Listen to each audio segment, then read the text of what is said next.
జీవితంలో పెళ్లి మానేసి సన్యాసమైనా తీసుకుంటానేమో కాని నీలాంటి ముద్ర బెండకాయ గాని పెళ్లి చేసుకోను. అలాంటప్పుడు పెళ్లి చూపులకు ఎందుకు రమ్మన్నారండి? అబ్బాయి సాఫ్ట్వేర్ అంటే ఫోటో చూడకుండా ఒప్పుకున్నాను. సాఫ్ట్నెస్ అంతా నెత్తి మీద ఉందని తెలిస్తే అసలు ఇంత దూరం రానిచ్చేదాన్నే కాదు. ఈ సాఫ్ట్నెస్ గా ఉన్న గుండె కనిపిస్తుంది కానీ కనిపించిన గుండెలో ఎంత సాఫ్ట్నెస్ తెలియట్లేదు. వాట్సాప్ కోడ్స్ ఆపి వచ్చిన రూట్లోనే వెళ్ళిపోండి. మరో విషయం, మీకు నేను నచ్చలేదు అని అందరికీ చెప్పండి. నేను రిజెక్ట్ చేశానని తెలిస్తే మా వాళ్ళు తట్టుకోలేరు.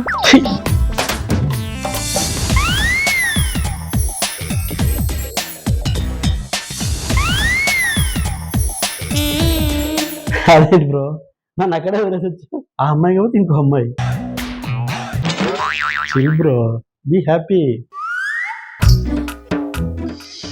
ఇప్పుడు నువ్వు చిల్ బ్రో అంటే చిల్లు పడ్డ వాడుకుంటే మామూలు అయిపోతుంది. ఇలాంటి టైంలో వాడు చిల్లు పేరు పడాల్సింది. ఏదో మొదటిసారి అన్నట్టు అలా ఫీల్ అవుతావేంట్రా?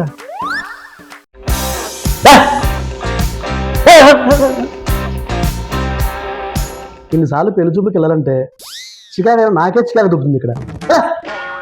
ఆపండ్రా, ఇది నేను హ్యాండిల్ చేయాల్సిన విషయం. పదరా సూసైడ్ అటెంప్ట్ చేద్దాం. పద.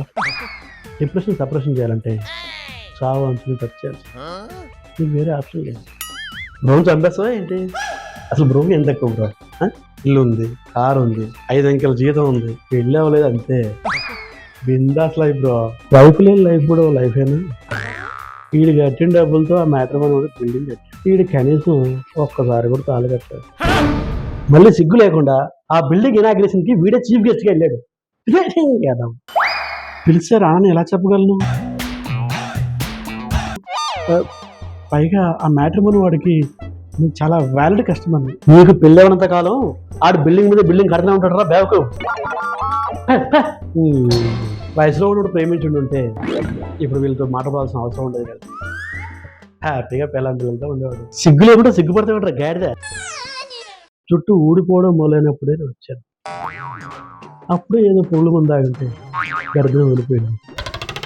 ఇప్పుడు ఈ సానుభూతి సాంబార్లో ఉండేవి కాదు. కాలేజీ రోజుల్లో ప్రేమించిన అమ్మాయికి చెప్పడానికి చాలా ట్రై చేశాను, కానీ చెప్పలేకపోయాను. ఆఫీసులో కూడా ఒక అమ్మాయిని ఇష్టపడ్డాను. చెప్పేలోపు పెళ్ళికి ఇన్విటేషన్ ఇచ్చేసింది. చేసేది వెళ్ళాక పెళ్ళికి వెళ్ళి వచ్చాను. చీ సిగ్గు లేకుండా ప్రేమించిన అమ్మాయి పెళ్ళికి వెళ్ళి వచ్చావా? దాని బదులు ఓ మూడపుత్రం ఏదొచ్చు కదా. నిజమైన ప్రేమ అంటే ప్రేమించిన అమ్మాయి ఎక్కడున్నా హ్యాపీగా ఉండాలని కోరుకోవడం. నేనే చెప్పాను. అప్పుడు కూడా పెళ్ళిండి తిరిగి వస్తూ బండిని ఏ లారీ కిందకో పోనిచ్చారా. చెప్పిన మాట వింటేగా. చావు అన్నింటికీ సొల్యూషన్ కాదని నేనే మోటివేషన్.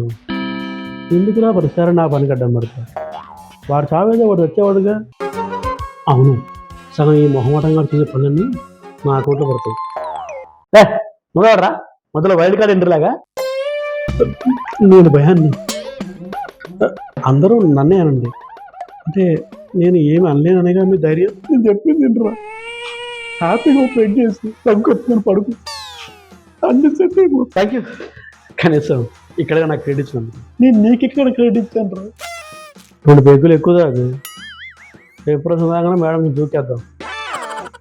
ఎన్నో ఉడి దెబ్బలు తింటేనే శిలా శిల్పమవుతుంది. ఎలా కూడా లాభ వెళ్ళి షవర్ చేయి. వెళ్ళి కూడా అగరబత్తి వెలిగించు. వెళ్ళి అసలు నీకు పెళ్ళయ్యే యోగం లేదేమో అనిపిస్తుంది. ఒరిజినల్గా చచ్చిపోతావేమో.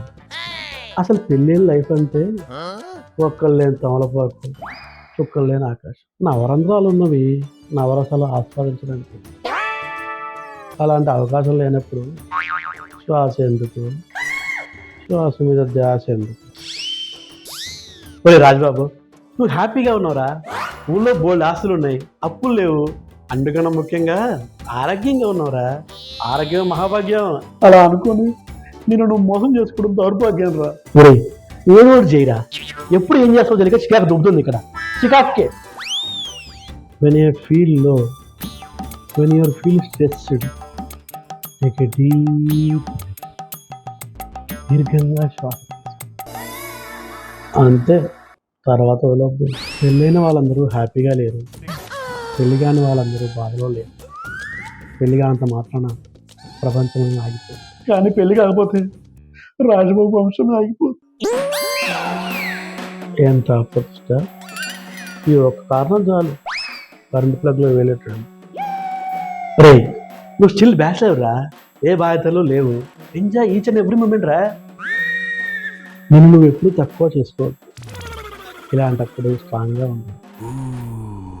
అమ్మని ఇప్పుడు మోటివేషన్ రియాక్ట్ అయిపోయి ఈసారి తప్పని చేసుకున్నాం, నెక్స్ట్ టైం మాత్రం వదలను. సరే, కాసేపు సంతోషించు, నేను అలా వెళ్ళి చిటికలో వచ్చేస్తా.